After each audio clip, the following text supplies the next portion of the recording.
നമസ്കാരം. ഇന്ന് നമ്മൾ ചെയ്യാൻ പോകുന്നത് റവയും കൊണ്ടുള്ള ഒരു വടയാണ്. അപ്പോൾ ട്രൈ ചെയ്ത് നോക്കുക.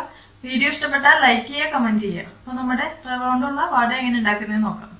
അപ്പോൾ നമ്മുടെ റവ കൊണ്ടുള്ള വട ഉണ്ടാക്കാനായിട്ട് ഞാനിവിടെ 1 കപ്പ് റവ എടുത്തിട്ടുണ്ട്.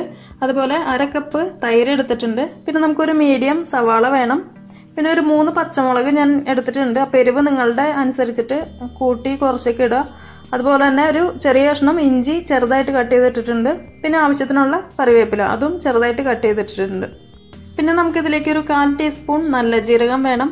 പിന്നെ ഒരു 1/4 ടീസ്പൂൺ കായത്തിന്റെ പൊടി വേണം. അതുപോലെ തന്നെ ഒരു 1/2 ടീസ്പൂൺ ബേക്കിംഗ് സോഡയും കൂടെ വേണം. അപ്പോൾ ആദ്യം തന്നെ നമുക്ക് ഇത്രയും ഐറ്റംസും പിന്നെ ആവശ്യത്തിനുള്ള ഉപ്പും കൂടെ ചേർത്തിട്ട് നന്നായിട്ടൊന്ന് കുഴച്ചെടുക്കാം.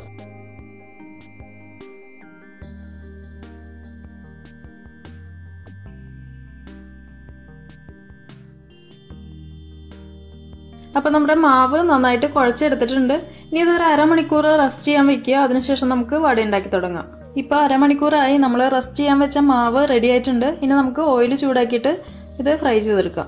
അപ്പോൾ നമ്മുടെ എണ്ണ ചൂടാക്കാനായിട്ട് വെച്ചിട്ടുണ്ട്. ഇനിയിപ്പോൾ ഇതിൽ വേറെ ഒന്നും ചെയ്യാനായിട്ടില്ല. തീ മീഡിയം ഫ്ലെയിമിൽ തന്നെ വെക്കുക. എന്നിട്ട് നമ്മൾ ഉഴുന്നുവടയ്ക്ക് എങ്ങനെയാണ് ചെയ്തതെന്ന് വെച്ചാൽ അതുപോലെ തന്നെ ചെയ്യുക. കൈ വെള്ളത്തിൽ ജസ്റ്റ് ഒന്ന് മുക്കുക. എന്നിട്ട് നമ്മൾ ഓരോ ബോളായിട്ട് എടുക്കുക. ജസ്റ്റ് ഒരു ഹോൾ ഇട്ട് കൊടുക്കുക അതിൻ്റെ സെൻറ്ററിലേക്ക്. പിന്നെ എണ്ണയിലേക്ക് ഇട്ട് ഫ്രൈ ചെയ്തെടുക്കുക.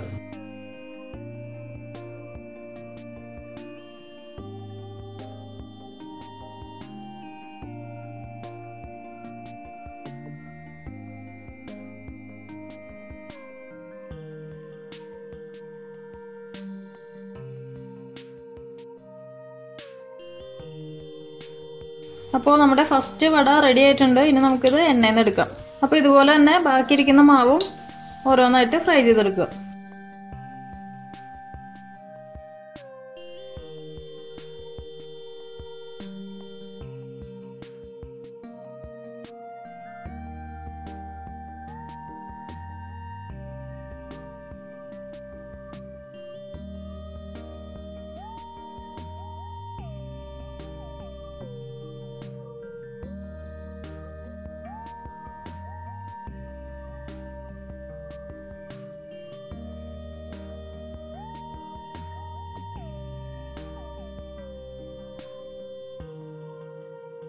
അപ്പോൾ നമ്മുടെ റവ കൊണ്ട് ഉണ്ടാക്കുന്ന വട കണ്ടല്ലോ, ഈസി ആയിട്ട് ചെയ്തെടുക്കാൻ പറ്റുന്ന കാര്യമുള്ളൂ.